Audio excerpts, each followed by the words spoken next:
Argentina football team അടുത്ത കൊല്ലം കേരളത്തിൽ വരും.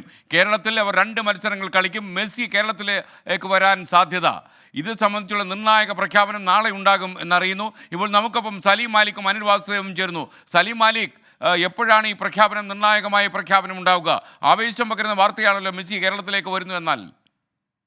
ഉറപ്പായും ഫുട്ബോൾ പ്രേമികളെ സംബന്ധിച്ചിടത്തോളം, കേരളത്തിന്റെ കായിക രംഗത്തെ സംബന്ധിച്ചിടത്തോളം ഏറ്റവും പ്രധാനപ്പെട്ട ഒരു ദിവസമാകും നാളെ എന്നുള്ള കാര്യത്തിൽ തർക്കമില്ല. കാരണം സംസ്ഥാനത്തേക്ക്, കേരളത്തിലേക്ക് അർജന്റീനയുടെ ദേശീയ ടീം വരുന്നത് സംബന്ധിച്ച നിർണായക പ്രഖ്യാപനം അത് സംസ്ഥാന സർക്കാരിന്റെ ഭാഗത്ത് നിന്ന് മന്ത്രി തന്നെ ഔദ്യോഗികമായി പ്രഖ്യാപിക്കുന്ന ഒരു ദിവസമായി നാളെ മാറുകയാണ്. മാത്രമല്ല, അർജന്റീനൻ ടീമിനൊപ്പം തന്നെ ഇതിഹാസ താരമായ ലയണൽ മെസ്സി കൂടി കേരളത്തിലേക്ക് എത്തും എന്നുള്ള സൂചനകളാണ് നമ്മൾ ലഭിക്കുന്നത്. എന്തായാലും അടുത്ത വർഷമാകും ഇതുമായി ബന്ധപ്പെട്ട് കേരളത്തിലേക്ക് അർജന്റീനൻ ടീം എത്തുക എന്നുള്ളതും. മാത്രമല്ല, നേരത്തെ ഒരു മത്സരം മാത്രമാകും കേരളത്തിൽ കളിക്കുക എന്നുള്ളതായിരുന്നു പറഞ്ഞിരുന്നതെങ്കിൽ അങ്ങനെയല്ല, 2 മത്സരങ്ങൾ കേരളത്തിൽ കളിക്കും എന്ന് ഇപ്പോൾ അർജന്റീനൻ ഫുട്ബോൾ അസോസിയേഷൻ തന്നെ സംസ്ഥാന സർക്കാരിനെ അറിയിച്ചിട്ടുണ്ട്. കേരളത്തിൽ കളിക്കാനുള്ള ക്ഷണം കായിക വകുപ്പ് ഒരു വർഷം മുൻപാണ് അർജന്റീന ടീമിന് മുൻപിൽ വെക്കുന്നത്. അതിനുശേഷം വളരെ നിർണായകമായി ചർച്ചകൾ പുരോഗമിച്ചുകൊണ്ടിരിക്കുന്ന ഒരു സാഹചര്യമായിരുന്നു ഉണ്ടായിരുന്നത്.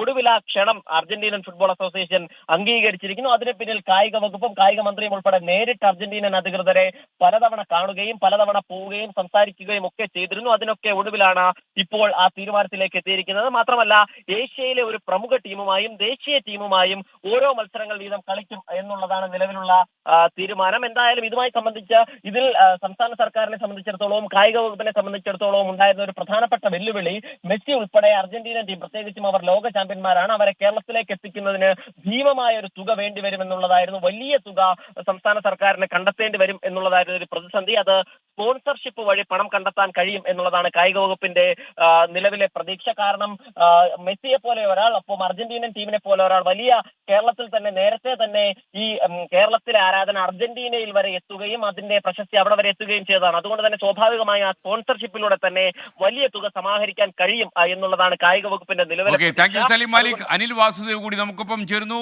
അനിൽ വാസുദേവ്, ആ വലിയ പ്രഖ്യാപനം നാളെ ഉണ്ടാകുമോ? മെസ്സി കേരളത്തിലേക്ക് എത്തുമോ?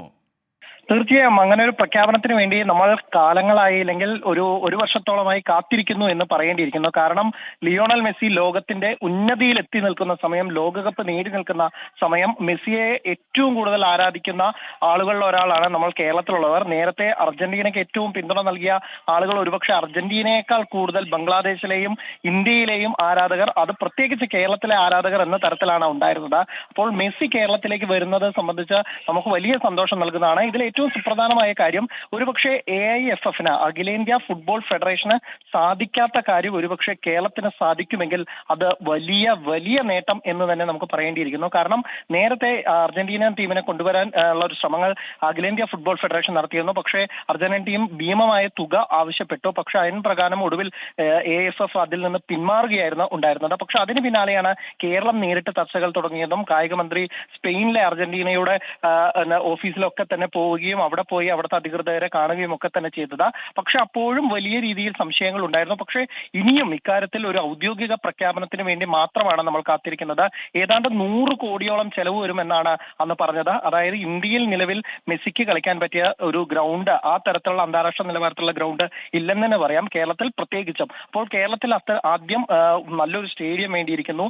ഇപ്പോഴത്തുള്ള കൊച്ചി ജവഹർലാൽ നെഹ്റു സ്റ്റേഡിയത്തിൽ പരിമിതികൾ ധാരാളമുണ്ട്. ഒരുപക്ഷെ അതിനെ നവീകരിക്കുന്ന അടക്കമുള്ള കാര്യങ്ങളുണ്ടാവും. പക്ഷേ ദ്രുതഗതിയിൽ കാര്യങ്ങൾ ചെയ്യേണ്ടി വരും. അടുത്ത ജൂണിൽ വരുമെന്നാണ് നേരത്തെ ഉണ്ടായിരുന്ന പ്രഖ്യാപനം. ആ സമയത്താണ് അർജന്റീനയുടെ ലോകകപ്പ് ക്വാളിഫയർ മത്സരങ്ങളൊക്കെ കഴിഞ്ഞ്, അതുപോലെ തന്നെ ക്ലബ്ബ് മത്സരങ്ങളൊക്കെ കഴിഞ്ഞുകൊണ്ട് താരങ്ങളൊക്കെ തന്നെ ഫ്രീ ആവുന്ന സമയം, ഒരു ഇന്റർനാഷണൽ ബ്രേക്ക് വരുന്ന സമയം.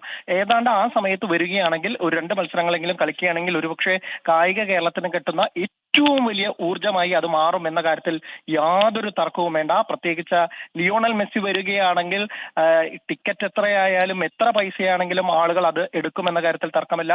ഒരുപക്ഷെ ഒരു ഓപ്പൺ സ്ഥലത്ത് പോലും കളി നടത്തണമെന്ന് പോലും ആളുകൾ പറയും. കാരണം അത്ര കണ്ട് നമ്മൾ കണ്ടുള്ളതാണ്. ഇവിടെ കേരള ബ്ലാസ്റ്റേഴ്സിന്റെ മത്സരത്തിനടക്കം പോലും എത്ര കണ്ട ആളുകൾ വന്ന് ടിക്കറ്റ് കിട്ടാതെ മടങ്ങി പോകുന്നു. അപ്പോൾ ലിയോണൽ മെസ്സി വരുമ്പോൾ പറയേണ്ട കാര്യമുണ്ടോ എന്ന് തന്നെയാണ് ഈ ഘട്ടത്തിൽ ചോദിക്കാനിരിക്കുന്നത്.